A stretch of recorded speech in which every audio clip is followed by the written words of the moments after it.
Middle east में आग लगी ही हुई है, ऊपर से ट्रंप साहब ने और घी डाल दिया। इस बार उन्होंने ऐसा आइडिया दिया है जिससे पूरा जॉर्डन हिल गया है।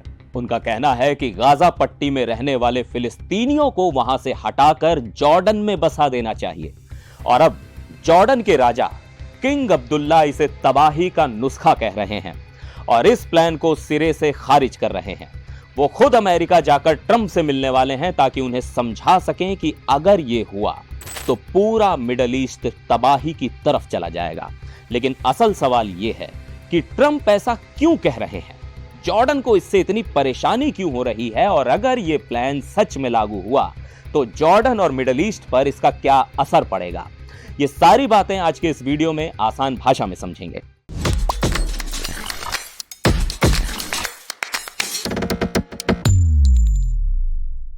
नमस्कार, मैं हूं सिद्धार्थ प्रकाश। ट्रंप साहब जब भी कोई नया बयान देते हैं तो दुनिया में हंगामा मच जाता है। इस बार उन्होंने एक ऐसा बयान दे दिया है जिससे जॉर्डन परेशान हो गया है। अब समझिए कि ट्रंप ने कहा क्या है। उनका कहना है कि गाजा पट्टी में जो फिलिस्तीनी लोग रह रहे हैं उन्हें वहां से निकालकर जॉर्डन भेज देना चाहिए।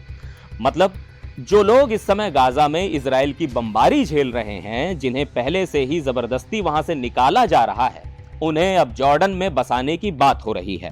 अब जॉर्डन के राजा किंग अब्दुल्ला इस बात से बहुत गुस्से में हैं। उन्होंने इस प्लान को सीधा सीधा खतरनाक बताया और इसे रेसिपी फॉर रेडिकलिज्म यानी कट्टरता को बढ़ावा देने वाला नुस्खा कहकर खारिज कर दिया। उन्होंने कहा कि अगर यह हुआ तो मिडिल ईस्ट की शांति पूरी तरह खत्म हो सकती है। अब सवाल यह उठता है कि जॉर्डन को इससे इतनी आपत्ति क्यों हो रही है और अगर यह प्लान लागू हुआ तो इसका असर क्या होगा। चलिए इसे थोड़ा डिटेल में समझते हैं। देखिए, इस पूरे मुद्दे को समझने के लिए सबसे पहले जॉर्डन और फिलिस्तीन के आपसी रिश्ते को समझना पड़ेगा। जॉर्डन पहले से ही फिलिस्तीनियों से भरा हुआ है। जॉर्डन की कुल आबादी 11 मिलियन यानी 1.1 करोड़ है।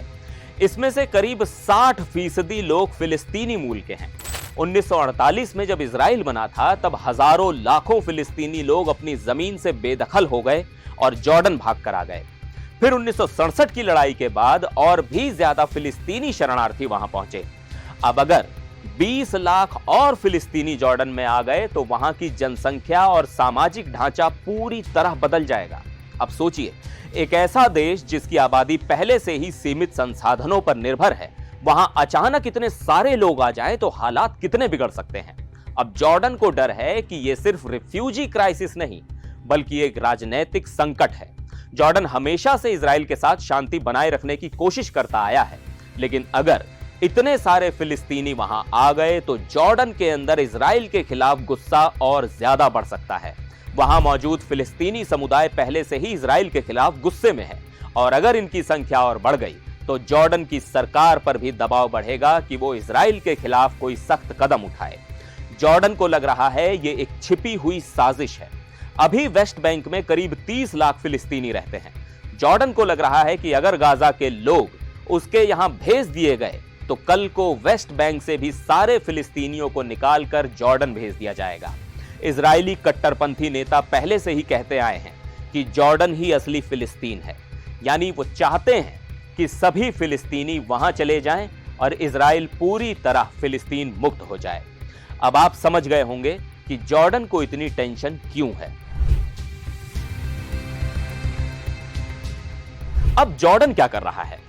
किंग अब्दुल्ला ने साफ कह दिया है कि वो इस प्लान को कभी नहीं मानेंगे। उन्होंने सऊदी अरब, यूएई और कतर से बात करके इस प्लान को रोकने की कोशिश शुरू कर दी है। ये देश जॉर्डन की मदद इसलिए कर सकते हैं क्योंकि मिडिल ईस्ट में शांति बनाए रखने में उनकी भी दिलचस्पी है। अगर ये प्लान जबरदस्ती थोपा गया तो जॉर्डन ने इजराइल से अपनी शांति संधि खत्म करने तक की धमकी दे दी है। यहां तक कि जॉर्डन की सेना को भी अलर्ट पर रख दिया गया है, यानी अगर जरूरत पड़ी तो जॉर्डन सैन्य कार्रवाई तक कर सकता है। एक अधिकारी ने तो यहां तक कह दिया कि हम उम्मीद करते हैं कि हजारों फिलिस्तीनी बॉर्डर पार करके जॉर्डन में घुसने की कोशिश नहीं करेंगे, लेकिन हम तैयार हैं।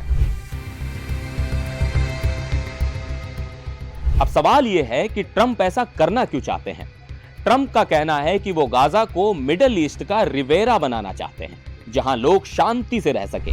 लेकिन उनकी ये बात जॉर्डन को बिल्कुल भी हजम नहीं हो रही है। हालांकि व्हाइट हाउस की प्रेस सेक्रेटरी ने बाद में कहा कि गाजा के लोगों को सिर्फ टेम्पररी तौर पर दूसरी जगह भेजा जाएगा ताकि वहां दोबारा निर्माण किया जा सके। लेकिन जॉर्डन को ट्रंप पर भरोसा करना मुश्किल लग रहा है। जॉर्डन का मानना है कि असल में यह प्लान फिलिस्तीनियों को उनकी जमीन से पूरी तरह बेदखल करने का तरीका है। ऐसे में किंग अब्दुल्ला अब ट्रंप को समझाने की कोशिश करेंगे कि उनका प्लान गलत है। वो अमेरिकी नेताओं से भी बात करेंगे जिनके साथ जॉर्डन के अच्छे संबंध हैं। लेकिन यह देखना दिलचस्प होगा कि ट्रंप उनकी बात मानते हैं या नहीं, क्योंकि ट्रंप अपनी मर्जी के मालिक हैं, ये तो हम सब जानते हैं। अब अमेरिका के पास एक और बड़ा हथियार है, पैसा। अमेरिका हर साल जॉर्डन को करीब 1.45 बिलियन डॉलर की आर्थिक और सैन्य सहायता देता है। ट्रंप ने इशारों में कहा है कि अगर जॉर्डन इस प्लान को नहीं मानेगा तो इस मदद को रोका जा सकता है। लेकिन जॉर्डन का कहना है कि वो किसी भी कीमत पर फिलिस्तीनियों को अपने देश में नहीं बसाएगा। इसके साथ साथ जॉर्डन ने अपनी तैयारी शुरू भी कर दी है। उन्होंने यूरोपियन यूनियन के साथ 3 बिलियन यूरो का एक समझौता किया है। और तो और उन्होंने इस्लामिक एक्शन फ्रंट नाम की एक पार्टी पर से भी पाबंदी हटा ली है। ये पार्टी हमास की विचारधारा से मिलती जुलती है और अमेरिका विरोधी है। हाल ही में इस पार्टी ने एक प्रदर्शन किया जिसमें हमास के समर्थन में नारे लगाए गए और ट्रंप के खिलाफ भी आवाज उठाई गई। मतलब जॉर्डन हर तरफ से दबाव बनाने की कोशिश कर रहा है। ट्रंप का प्लान जॉर्डन के लिए एक बहुत बड़ी चुनौती है। किंग अब्दुल्ला को अपनी पूरी ताकत लगानी होगी ताकि वो जॉर्डन को बचा सके। अब देखना यह है कि जब किंग अब्दुल्ला वॉशिंगटन जाकर ट्रंप से मिलेंगे तो क्या होगा। क्या ट्रंप अपनी प्लानिंग से पीछे हटेंगे या फिर जॉर्डन को कोई और बड़ा कदम उठाना पड़ेगा। क्या ट्रंप का यह प्लान मिडल ईस्ट में और आग लगाने का काम करेगा? क्या जॉर्डन इसे रोक पाएगा? नीचे कमेंट में अपनी राय जरूर दीजिए। अगर आपको ये वीडियो पसंद आया हो तो इसे लाइक और शेयर करना ना भूलें। मिलते हैं अगले वीडियो में, तब तक के लिए नमस्कार।